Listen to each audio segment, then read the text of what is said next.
Marcos capítulo 6, dos versos 30 ao 44.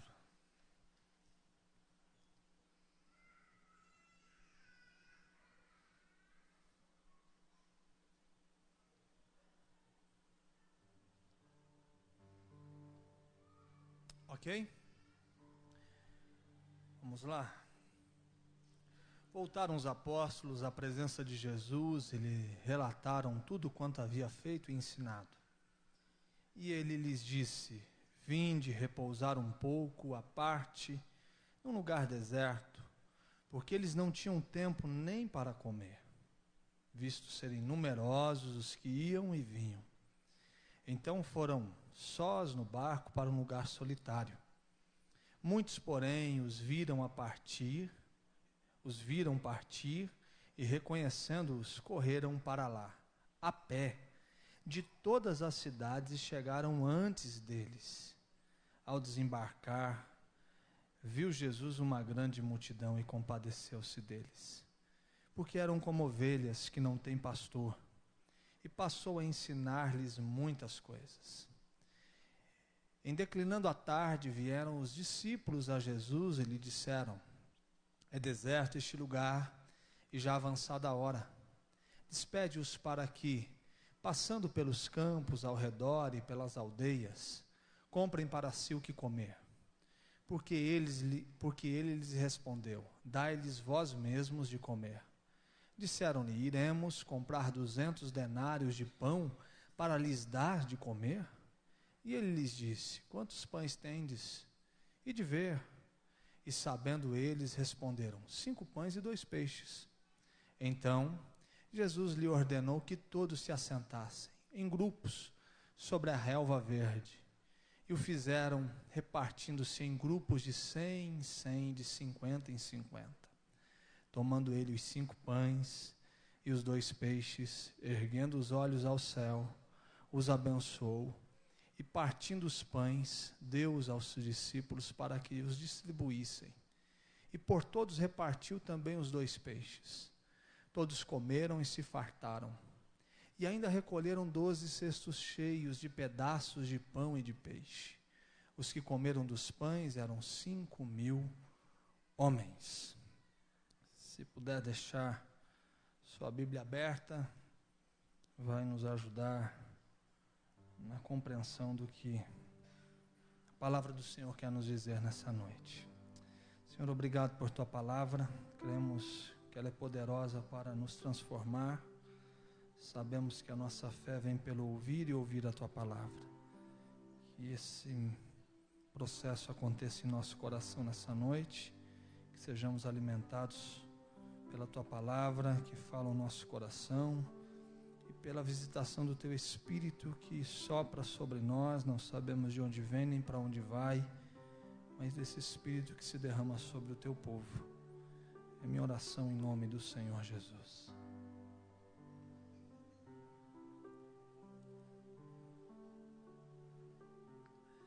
Como você percebe, a agenda de Jesus e dos discípulos está extremamente carregada. Marcos diz que eles não estão tendo tempo para comer. Sabe aquele dia que a gente come de pé? Aquele dia onde a gente sai de casa tomando café pelo caminho, né, com a xícara na mão, deixando as coisas, ou dando a última garfada ainda de pé, saindo de casa, despedindo, porque parece que 24 horas é um dia muito pequeno para a gente resolver toda a nossa vida. Então é dessa agenda que Marcos está dizendo, de uma agenda extremamente apertada, difícil, de um cansaço, e um cansaço que é provocado pela disposição que eles estão tendo de resolver a vida dos outros. Não existe nada que exige mais tempo, energia e capacidade emocional de lidar do que gente que decide resolver a vida dos outros, ser ouvido para os outros, tocar a vida dos outros, estar disponível para as pessoas e os seus problemas. Gente que se coloca no mundo para ser esse 190 da alma humana. Sabe quando a coisa aperta, o telefone de quem é lembrado, quem a gente aciona, diante de quem que a gente vai atrás, com quem a gente quer conversar, quem pode nos dar uma palavra. Então essas pessoas carregam um fardo extremamente pesado, não por causa da sua própria vida, mas porque decidiram tornar a vida das pessoas um pouco mais leve, arrancar o peso. E é essa dinâmica do discipulado de Jesus, é essa agenda que o discipulado de Jesus está vivendo. Você vai perceber que existe um relato de tudo o que eles estão fazendo, ensinando.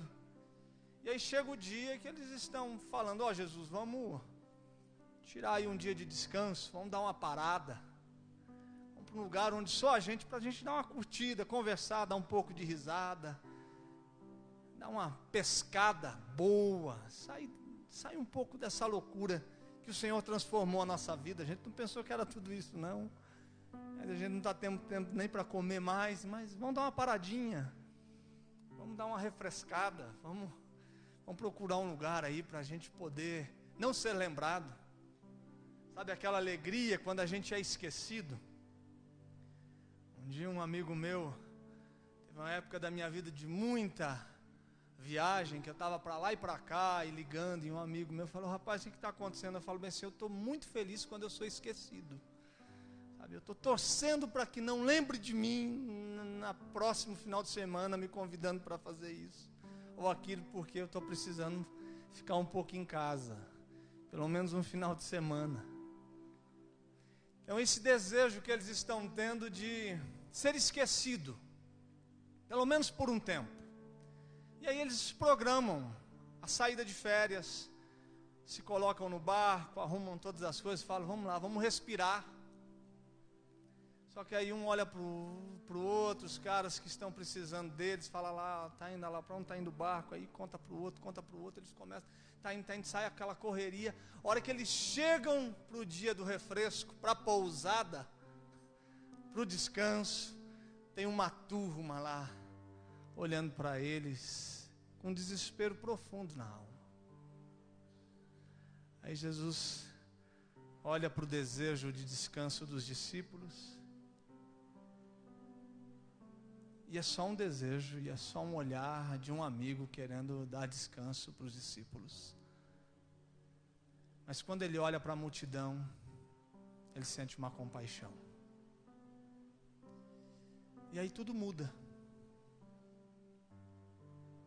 Ele fala: ó, galera, feriado não vai acontecer, vamos mudar a agenda, e eu vou conversar com eles. E aí a agenda de Jesus se abre novamente para o peso dos problemas humanos serem contados. E eles vão dizendo, e aqui tem gente vivendo todos os dilemas possíveis. É um encontro de 5.000 pessoas,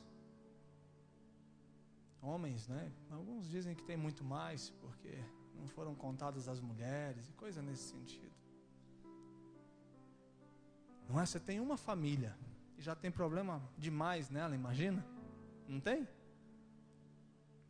Imagina essa turma toda agora com um olhar dizendo: eu estou com um problema. E aí Jesus começa a pastorear essa turma, a cuidar deles. E o que a gente aprende com isso? Ontem eu fui lendo e pensando. Primeiro eu comecei a pensar nesse texto durante a semana, mas ontem eu parei, fui lendo verso por verso e tirei algumas coisas que eu vou soltando aqui, e pode ser um pouco rápido pelo tempo que a gente tem, mas a primeira coisa que me chama a atenção é esse retorno à presença de Jesus e de gente que está relatando tudo o que acontecia. Quem está fazendo isso? Os apóstolos. Que vão, desenvolvem a vida, assumem seus compromissos, se dedicam na solução dos problemas das pessoas e relatam tudo a Jesus em sua presença. Esse caminho de ir e vir, que para mim é uma dinâmica da oração. De gente que depois de viver a vida, de lutar pela vida, de buscar a solução dos seus problemas e dos problemas das pessoas que estão ao seu redor, vive essa dinâmica de voltar e relatar tudo para Jesus. E o que é isso para mim? É oração. E o que é oração? Oração é um ambiente. E o que esse ambiente proporciona? A liberdade para a gente contar da nossa vida.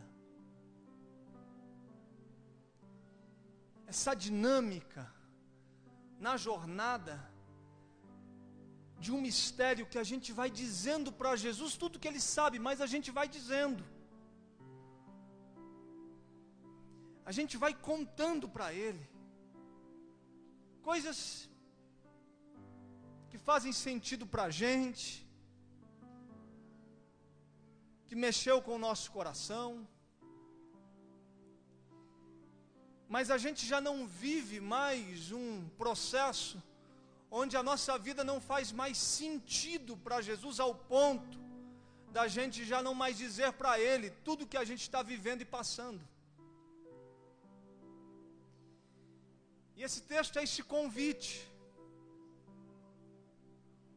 Um convite para que você passe a relatar a Jesus tudo o que você tem vivido. Como foi o seu dia? Quais foram as pressões que você viveu? Essa conversa aberta de alguém que senta num sofá, ou dobra os seus joelhos, ou caminhando pela vida, vai dizendo a Ele o que tem sido a experiência de existir, o que tem sido a vida para você, o que é viver. Dizer a Ele qual é a experiência de segurar o filho no colo pela primeira vez, a experiência de viver a beleza do perdão, mas gente que vai dizendo a Jesus o sentido de existir e o significado da própria vida. Eles voltam para a presença de Jesus e relatam tudo quanto haviam feito e ensinado, tudo quanto tinham vivido. Ah, mas o que eu faço na oração? Conte a sua vida. Conte a sua agenda.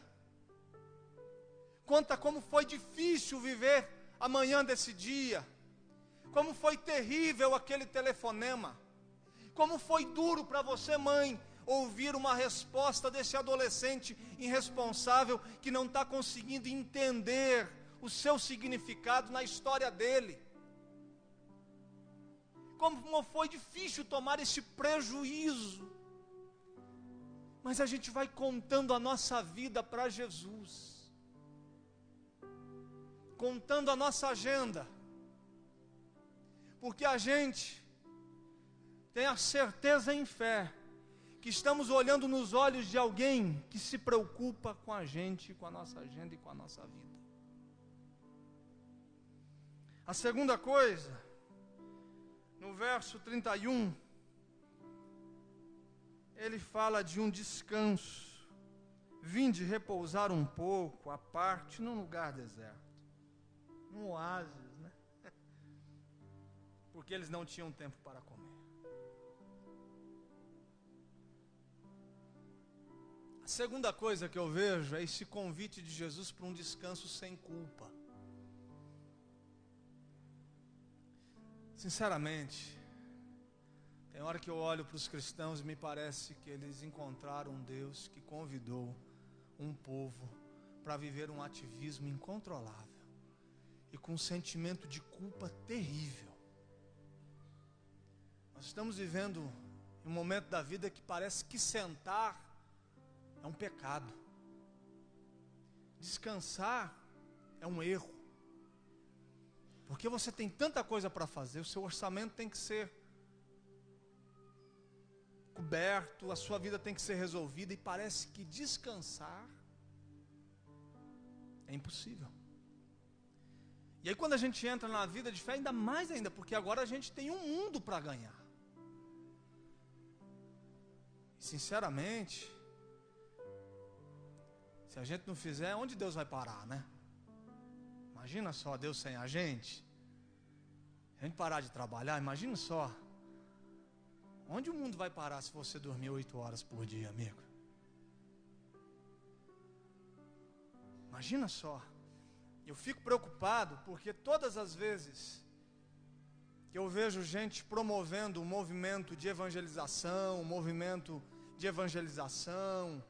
movimento missionário, de engajamento da igreja, eles ficam trabalhando com a culpa. Eles vão contabilizando quantas pessoas por minuto estão tirando a própria vida, e vive constrói um monstro, e a gente vai carregando uma culpa, e a gente vai assim perdendo fôlego numa ginástica enorme, porque a gente não pode parar. Aí esse texto vem e me mostra Cristo convidando homens que estavam lhe seguindo a um descanso.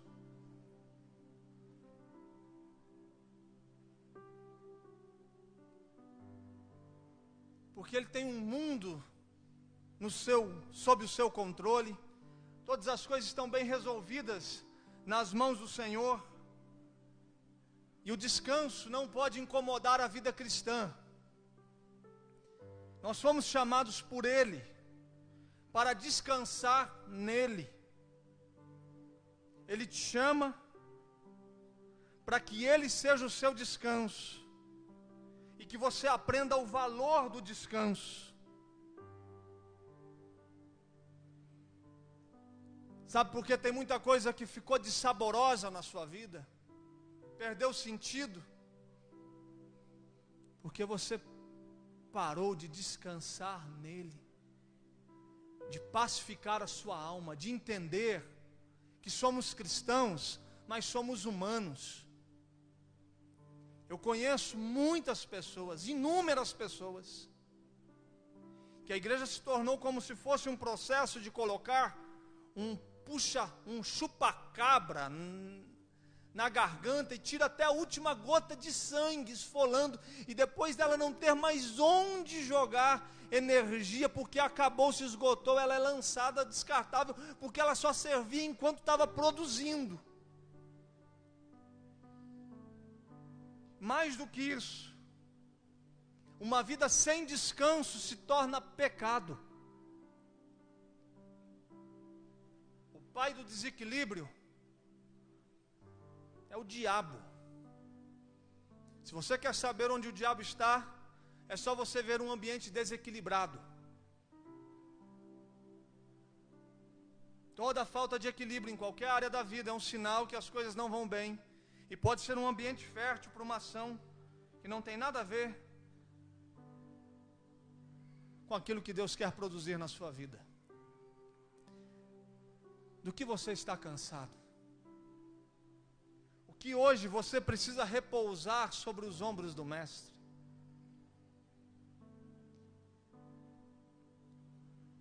Será que não dá para a gente chegar diante dele e dizer: deixa eu repousar, deitar-me em Ti, descansar? É uma coisa intencional que a gente faz aqui na igreja, a gente não faz programação em dia de feriado. Pelo simples fato de entender que o feriado você tem que descansar. E eu sei que se a gente não provocar isso na sua consciência e na sua agenda, você não vai parar. Você tem que descansar. Você tem que ler a sua Bíblia, sem precisar ter uma coisa depois da leitura. Você tem que ter o seu momento de descanso entre você e o Senhor. Porque o não descansar, esses dias eu Estava dando um treinamento para alguns missionários. Levei um especialista em liderança, alguém que tem formação na área de psicologia. E ele estava desenhando o processo de esgotamento de liderança e suicídio e pecado. E sabe onde começava o processo de queda e de suicídio da boa parte das lideranças? Quando elas paravam de descansar. Acontecia um fenômeno biológico, faltava no organismo a produção de algo. E aí a falta de descanso não dava mais prazer na atividade no dia deles. Então, a partir disso, eles começavam a criar ambientes de prazer. E esse ambiente de prazer se chamava pecado, porque eles não estavam descansando, e a falta de descanso os conduzia a buscar um ambiente de prazer. E daí nesse ambiente de prazer havia uma queda, uma vergonha, uma culpa que eles não conseguiam mais carregar. E logo depois disso vinha o entendimento que a melhor coisa era acabar com a vida. Mas tudo começava com o pecado de não parar. O que hoje você tem que parar na sua vida e que está roubando a sua vida, a sua energia e a sua alma. A terceira coisa, no verso 32, diz que eles foram sós num barco para um lugar solitário.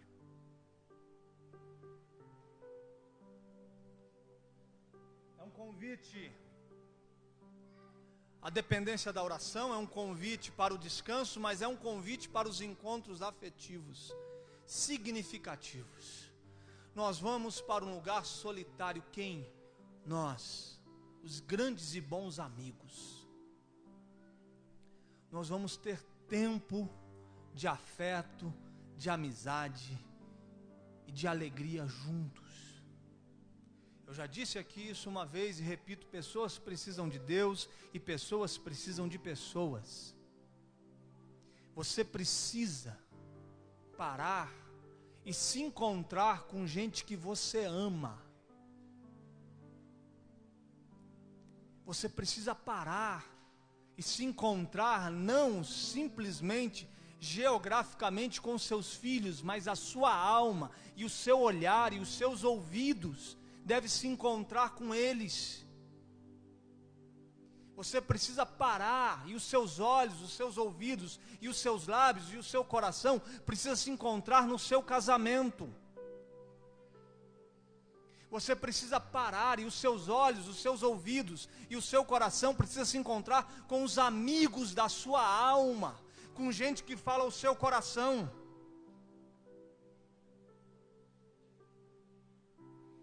Você pode ser consumido pela sua agenda de trabalho. Você pode trabalhar até meia-noite um dia, você pode virar o dia, você pode acordar de madrugada, mas você precisa se encontrar com as pessoas que você carrega no seu coração. E nesse encontro você precisa ser aquilo que você significa para o outro. Porque você, vendedor, profissional liberal, advogado, engenheiro, quando você senta na frente do seu filho, ele não quer um profissional liberal, ele não está querendo um advogado, um engenheiro, um comerciante, ele está querendo um pai. Ele está querendo uma mãe, e não uma mulher que está trabalhando num departamento tal, em função tal, num caixa de tal ambiente, ele está querendo uma mãe. Quando eu sento na frente dos meus filhos, eles não estão procurando um pastor, eles querem um pai. O que Jesus está propondo diante do esgotamento desses homens é um tempo onde os encontros afetivos significativos, onde as pessoas que têm um lugar especial no nosso coração vão ter a gente e a gente também vai ter essas pessoas perto. A gente vai quebrando as nossas relações, os amigos vão ficando pelo caminho, a esposa vai ficando pelo caminho, os filhos vão ficando pelo caminho, e no final de tudo a gente perde a alma. A gente olha, e o que a vida fez com a gente? Roubou tudo, porque a gente foi inconsequente com a nossa agenda, com a nossa jornada, com a nossa vida. E aí não recupera, amigo. Não dá para tentar carregar esse garoto de 25 anos no colo, porque o tempo que ele foi um bebê, você não conseguia vê-lo chorar, e ele cresceu. E a vida foi.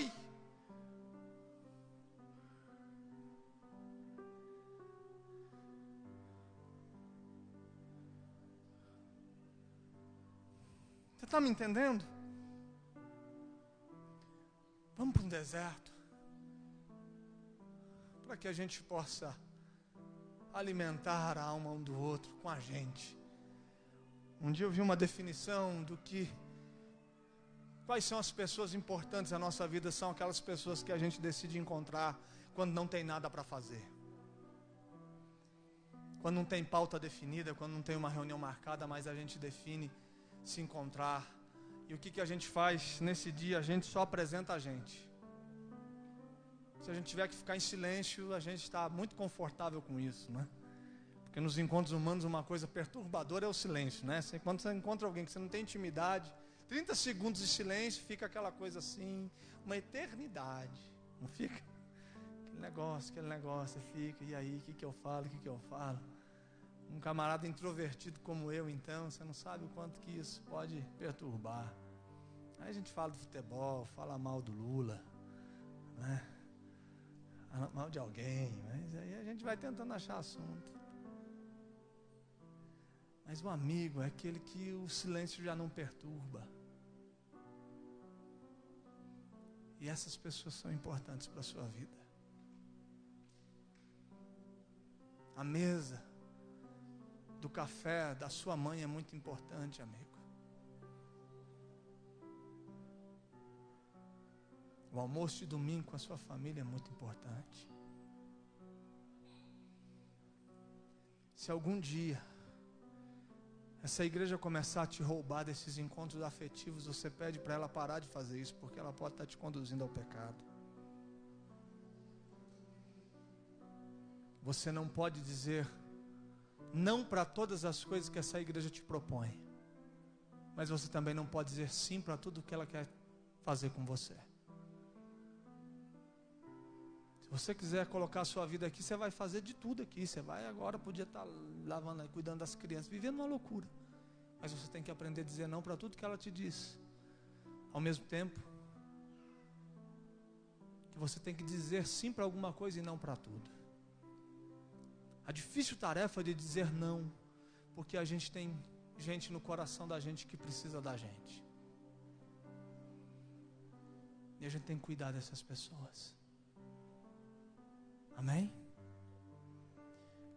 Aí a gente vai para esse outro momento, que é o momento da compaixão. E a compaixão se traduz em tempo, porque ele fala que se compadeceu,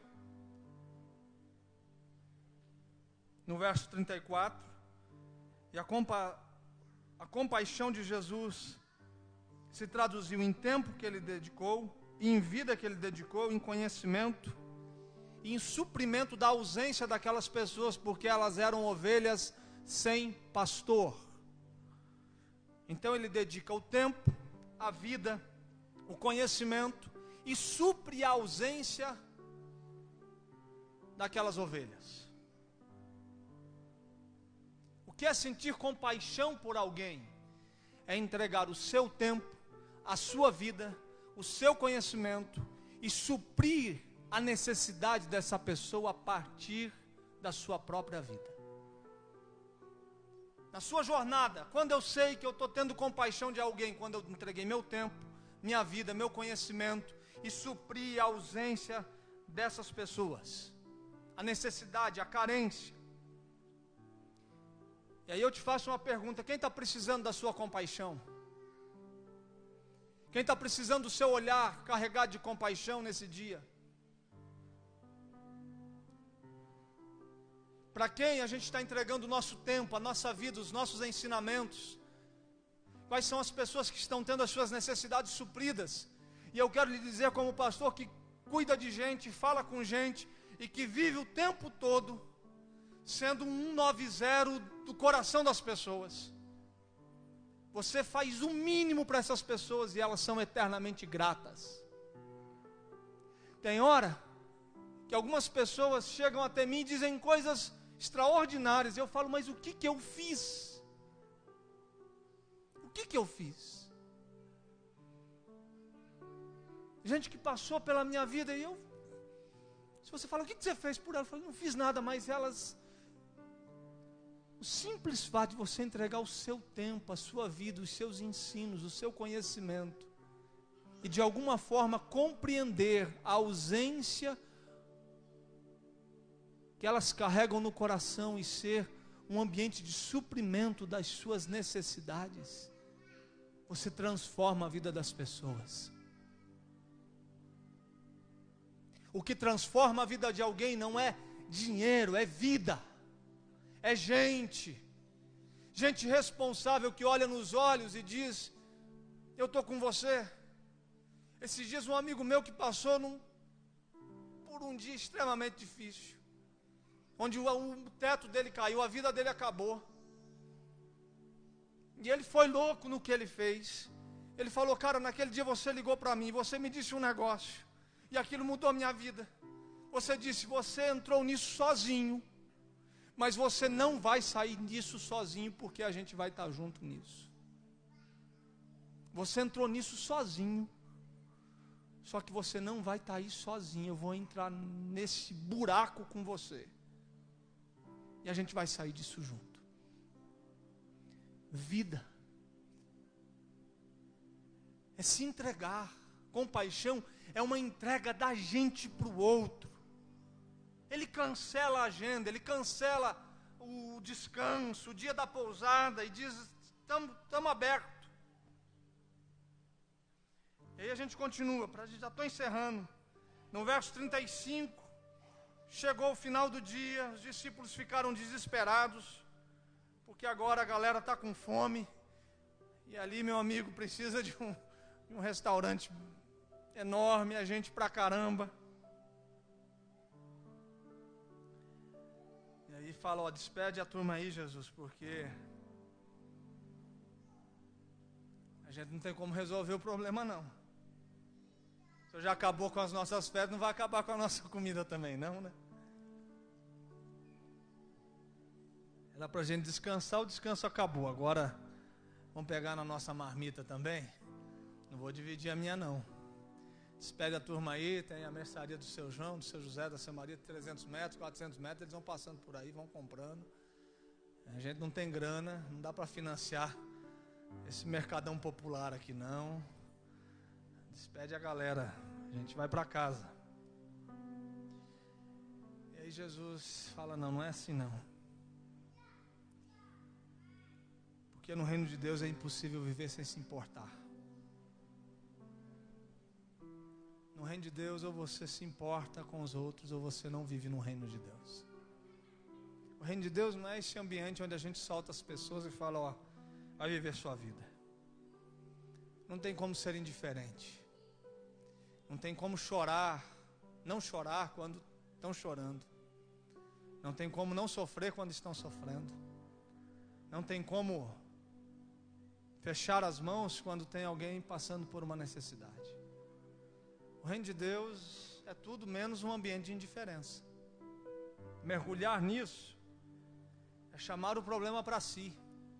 Qual o problema dos outros? É se responsabilizar pelo outro. É entender que a fome do outro, de alguma forma, deve gerar em mim uma consciência responsável, um senso de participação e de energia que deve ser entregue na solução do problema. E como eu resolvo a vida dos outros? Orando, amando, se envolvendo, se relacionando, estando perto, pegando o pão da vida que caiu sobre a minha existência e repartindo, quebrando e dando para os famintos da alma e do coração. Não dá. Esse reino que está sendo apresentado por muita gente aí que tem como finalidade resolver a sua vida, esse reino é tudo menos o reino de Deus. O reino de Deus é um convite para o olhar para o lado. Não é ser responsável pela sua própria salvação ao ponto que sendo salvo está tudo resolvido. Não, é gente que sendo salva vai salvando. É gente que, tendo a sua fome sendo saciada, vai matando a fome dos outros. É gente que não consegue pegar alguma coisa e não quebrar ao meio, repartir, para viver aquilo que o missionário disse: reparta aquilo que você tem e nunca você terá falta. É gente que entende que a falta de alguma coisa é a falta do coração generoso, é a ausência de não compartilhar, de não entregar. Enquanto a gente vai retendo, a gente vai ficando miserável, mas à medida que a gente vai doando, a gente vai se tornando rico na graça de Deus, pela misericórdia do Senhor. O que ele está dizendo para os discípulos no verso 37, não, amigos, vamos dar pão para essa turma aí, vocês são responsáveis por eles. O que o reino está te convidando é que você faça alguma coisa por alguém. Esse é o convite do reino. Enquanto Jesus vai fazendo por você, você vai fazendo pelos outros. À medida que eu vou sendo consolado, eu vou consolando. À medida que eu vou sendo fortalecido, eu vou fortalecendo. Essa dinâmica de ir recebendo e doando, de uma fonte a jorrar, de se entregar, de se derramar sobre a vida dos outros. E aí no verso 41, ele pega o pão, o peixe, abençoa e fala: distribui aí, turma. Vai repartindo nas comunidades de 100, de 50, joga para o meio e deixa comer, e deixa comer, e deixa comer. Sabe o que eu entendo? Esse convite para a gente repartir o que Deus abençoou. Você foi abençoado por Deus? Então reparta isso. Você não tem o direito de ficar retendo aquilo que Deus abençoou. O que Deus abençoou deve ser manifestado na vida de muitos. Ele abençoa, coloca nas nossas mãos e a gente vai repartindo. Seus dons, seus talentos, sua vida. Deus abençoa a sua vida, então vai repartindo a sua vida. Você tem talentos que Deus te deu? Vai distribuindo isso. Ano passado eu preguei aqui uma mensagem que dizia: qual é a pobreza que a sua riqueza supre? Compreendendo que Deus nos enriqueceu, que Deus nos deu algo, mas essa riqueza não tem como finalidade o enriquecimento pessoal, mas tem como finalidade o enriquecimento comunitário. Então eu tenho riqueza e pobreza, e no fluxo das minhas relações, à medida que eu vou caminhando com as pessoas, eu vou enriquecendo alguns e vou sendo enriquecido por outros.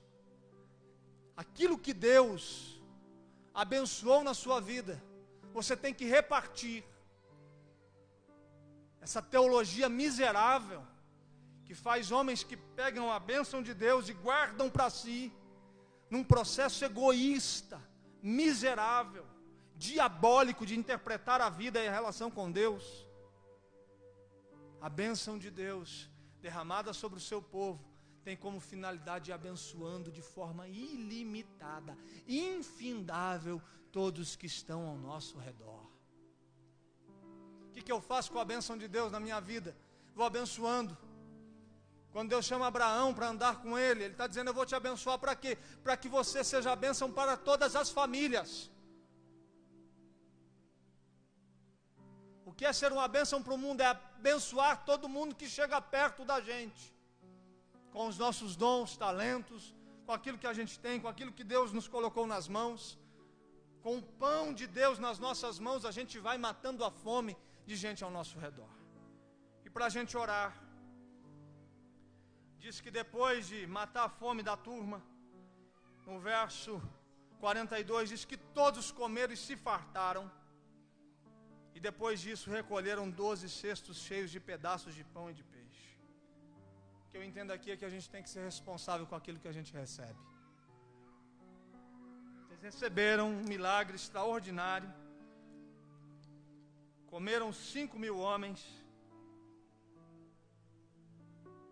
Agora não é por isso que vocês vão pegar o que sobrou e jogar fora.